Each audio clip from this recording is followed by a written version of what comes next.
दरबार में सारे दरबारी आ गए, एक नहीं दिख रहा, बीरबल। तो महाराज ने पूछा बीरबल कहाँ है? कहा क्यों नहीं आए? बोला महाराज भी पता कर दे। सैनिक को भेजा गया, सैनिक गया, वापस आकर बोलता महाराज वो तो आज बहुत बिजी है, आज वो दरबार में नहीं आ सकते। तो महाराज ने बोला ऐसा क्या काम आ गया जो दरबार से भी ज्यादा महत्वपूर्ण है? बोला महाराज मैंने भी ये बात बोली, दरबार में आपको सब याद कर रहे हैं। तो महाराज बीरबल ने बोला कि दरबार तो आप लोग चला ही लेंगे, लेकिन जो वो काम कर रहे हैं वो काम कोई नहीं कर सकता, वो काम केवल वही कर सकते हैं। बोला ऐसा क्या काम कर रहे हैं?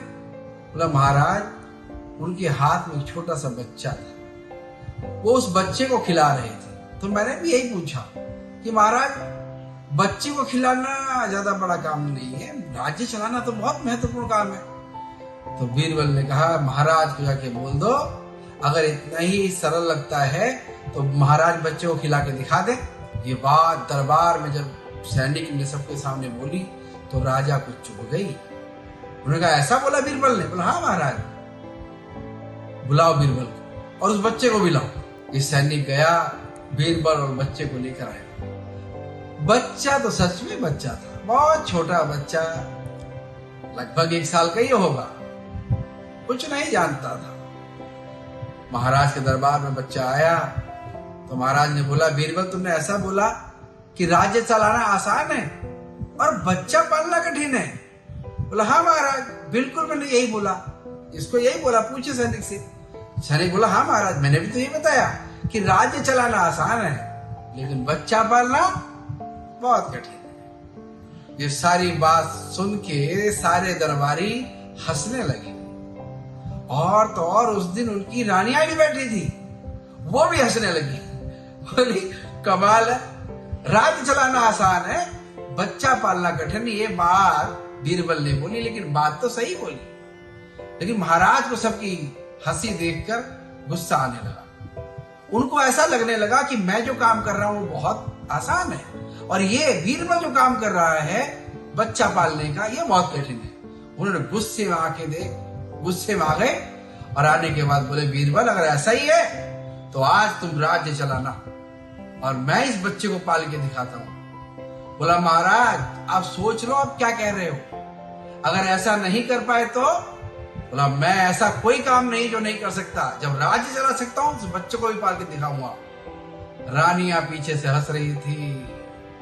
आज महाराज गलती करने जा रहे हैं, इस गलती से बच सको तो बचो। लेकिन वो सुनते कहां, उनको तो गुस्सा आया हुआ था। बोला आज तो मैं बच्चा पाल के दिखाऊंगा। महाराज ने उस बच्चे को अपने पास बुलाया, लाओ इस बच्चे को मेरे पास, और गोदी में रखा और बोला आज मैं बच्चे को पाल के दिखाता। और वही बच्चे को डांटा, शांत हो जा, चुप हो जा, तुझे पता नहीं मैं महाराज अकबर हूं। इतना सुनना था कि बच्चा जो चुपचाप लेटा था महाराज की आवाज से डर गया और डर के मारे रोने लगा।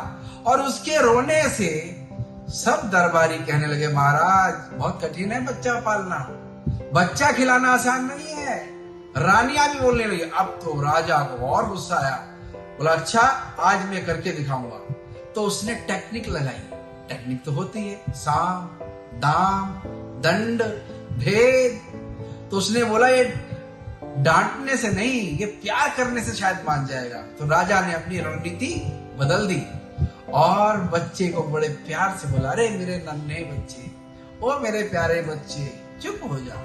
लेकिन बच्चा तो बच्चा, एक बार उसके मन में भय पैदा हो गया, डर हो गया, तो रुकने का नाम नहीं ले, आऊ करके रोने लगा। अब तो महाराज और प्यार से बोल रहे अरे बेटा मैं तेरे लिए कुछ भी मंगा सकता हूँ, बता क्या खाएगा क्या लेगा। ये बच्चा थोड़ा थोड़ा बोलता भी था, उसको लगा शायद कुछ काम की बात हो रही है। बोला मुझे गन्ना चूसना है। महाराज ने तो महाराज थे आदेश दिया लाओ इस बच्चे के लिए गन्ना। गन्ना लाया गया तो उनका आदेश होते गन्ने के ढेर लग गए। लो बेटा चूसो गन्ना। बच्चा महाराज को देखता, कभी दरबारियों को देखता, कभी रानियां राजा को देखती, इतने सारे गन्ने ये बच्चा कैसे चूसेगा महाराज? तो महाराज ने गन्ना उठाया, उसके मुंह के पास लाया, बेटा चूस ले। बच्चा बोला, महाराज ये तो बहुत बड़ा है, थोड़ा इसको छोटा कर दीजिए। तो महाराज ने उसको छिलवा दिया, छील दिया और उसके टुकड़े टुकड़े कर दिए। अभी वो टुकड़े बड़े लग रहे थे तो बच्चे ने बोला, अभी भी बहुत बड़े हैं, मेरा मुंह छोटा है, आप छोटा करवाइए। तो महाराज ने हुक्म दिया, छोटा छोटा कर दो, एकदम बारीक बारीक। तो करने वाले भी महारथी, उन्होंने इतना बारीक बारीक कर दिया जैसे सरसों के दाने। अब वो उठाकर राजा ने उस बच्चे के मुंह में डाला।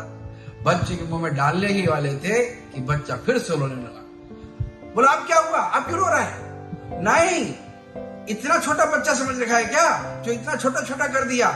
मुझे इतना छोटा नहीं खाना, मुझे बड़ा चाहिए। महाराज बोले, कमाल है, कभी बड़ा मांगता है, कभी छोटा मांगता है, छोटा कर दो तो बड़ा मांगता है। बोला, नहीं मुझे बड़ा चाहिए, नहीं तो रोना शुरू करूंगा। बच्चे ने भी समझ लिया था आज तो राजा फंसा हुआ है, और फिर रोने के शुरू करने ही वाला था। तो महाराज ने कहा, रुक रुक, रो मत, मैं कराता हूं। उन्होंने कहा, दूसरा गन्ना लाकर छोटा करके दो। बच्चा बोलता है, नहीं मुझे दूसरा नहीं, मुझे जो छोटा छोटा किया है ना, इसको जोड़ करके साबुत करके वो खाऊंगा। और फिर रोना शुरू किया। अब महाराज को पसीना आ गया, क्योंकि इसको जो कटा हुआ था उसको कैसे जोड़ा जाए। और ऐसी फरमाइश कर दी इस बच्चे ने। तो महाराज ने बीरबल को बुलाया, बीरबल तूने सही कहा, बच्चा पालना बहुत कठिन है, राज्य चलाना फिर भी आसान है। ये बात सुनकर रानियां भी हंसने लगी। उनको भी लगा आज तो राजा को समझ में आ गया होगा कि हम भी घर में खाली नहीं रहते, हमारे पास जो काम दिया हुआ वो भी बड़ा महत्व का काम है। घर में बच्चे पालना, बच्चों को बड़ा करना, बच्चों को पढ़ाना, बच्चों के साथ रहना, ये काम माताएं बहनें ही कर सकती हैं, महिलाएं अच्छे तरीके से कर सकते हैं। राज्य चलाना तो कोई भी कर सकता है, अकबर भी कर सकता है, बीरबल भी कर सकता है, लेकिन बच्चा पालना हर एक की बस की बात नहीं। और ये बात समझ में आ गई, इसीलिए बीरबल का नाम लिया जाता है विवेक बुद्धि के लिए, बुद्धिशीलता के लिए। टिट फॉर टैट, शठे साठे समाचरे, जैसे को तैसा।